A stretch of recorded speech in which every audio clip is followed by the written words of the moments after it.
Hello everyone, welcome back to my channel day with doctor Iti. तो आज का हमारा टॉपिक होने वाला है कैपिंग। जो कैप आप अपने डेंटिस्ट से आपने कभी लगवाई होंगी बिफोर आरसीटी या फिर किसी दांत में कैविटी होने की वजह से आपके डेंटिस्ट ने आपको रिकमेंड किया होगा कि आप कैपिंग की तरफ जाएं। जिरकोनिया की कैप हो सकती है, पोर्सिलिन की कैप हो सकती है या फिर PFMs हो सकती हैं।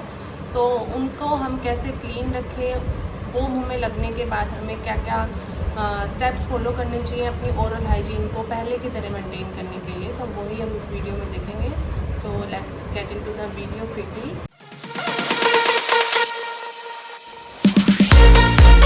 तो सबसे पहले आता है कि अगर आपके पोस्टीरियर रीजन में यानी कि पीछे के रीजन में यानी कि जाड़ों में अगर आपके कैप लगी है तो जाड़े क्या होती हैं, जो आपके पोस्टीरियर टीथ क्या होते हैं, इनसे हम खाना च्यू करते हैं, खाना चबाने के काम आती हैं। तो सबसे ज़्यादा यूज़ हमारी जाड़े होती हैं हमारे मुंह में।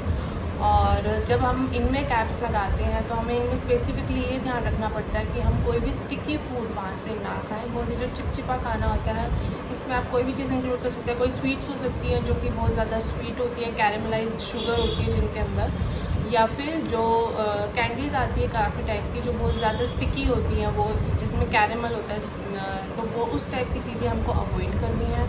दूसरे नंबर पे चीज़ आती है कि हमें हार्ड फूड अवॉइड करना है। बहुत ही ज़्यादा जो टाइट फूड होता है, बहुत हार्ड फूड होता है, वो कैपिंग वाले टूथ से खाने में हमें अवॉइड करना है, क्योंकि उससे क्या आपकी कैपिंग ब्रेक होने के चांसेस रहते हैं। और कैपिंग के साथ साथ आपके अंदर का जो RCT ट्रीटेड टूथ है वो भी ब्रेक हो सकता है।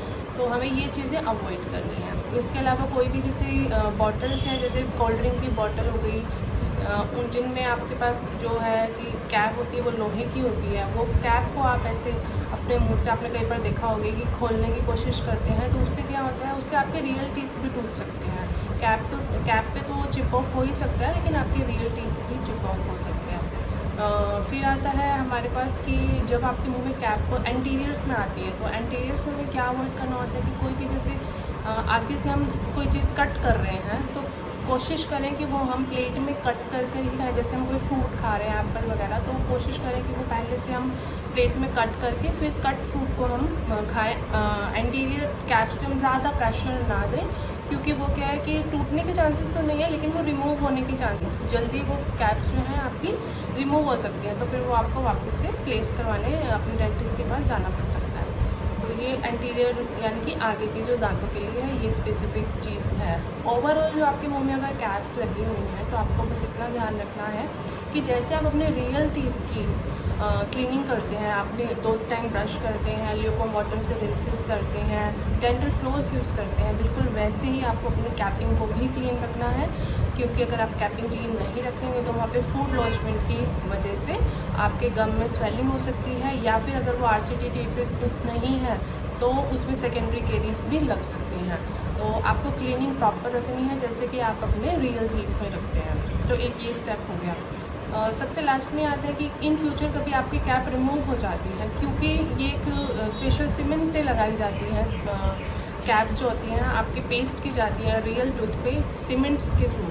तो बाय द टाइम क्या होता है कि ये सीमेंट्स मुंह में डिज़ोल्व हो सकती है, वो इसलिए क्योंकि ओरल एनवायरनमेंट बहुत ज़्यादा वेट रहता है, तो इसकी वजह से सलाइवा होता है, सलाइवा में कुछ एंजाइम्स होते हैं, तो उसकी वजह से ये सीमेंट ओवर द टाइम काफ़ी डिज़ोल्व हो सकती है। तो जब ये डिज़ोल्व हो सकती है तो आपको पता लगेगा कि आपकी कैप हल्की सी लूज़ हो रही है या फिर वो रिमूव ही हो गई है। तो इसमें डरने की कोई बात नहीं, आप सेम कैप किसी भी नियर बाय डेंटिस्ट पर लेके जा सकते हैं और उसको वापस से प्लेस करवा सकते हैं। लेकिन ये चीज़ आप डिले नहीं कर सकते, जैसी आपकी रिमूव है उसके विदिन 1 वीक आप इसको प्लेस करवा सकते हैं। तो ये सारे स्टेप्स हैं जो आप फॉलो कर सकते हैं। अगर आप ये सारे स्टेप्स फॉलो करेंगे तो जो डेंटल कैप जो प्रोसेस होता है, ये बहुत ही लॉन्ग लास्टिंग प्रोसेस है।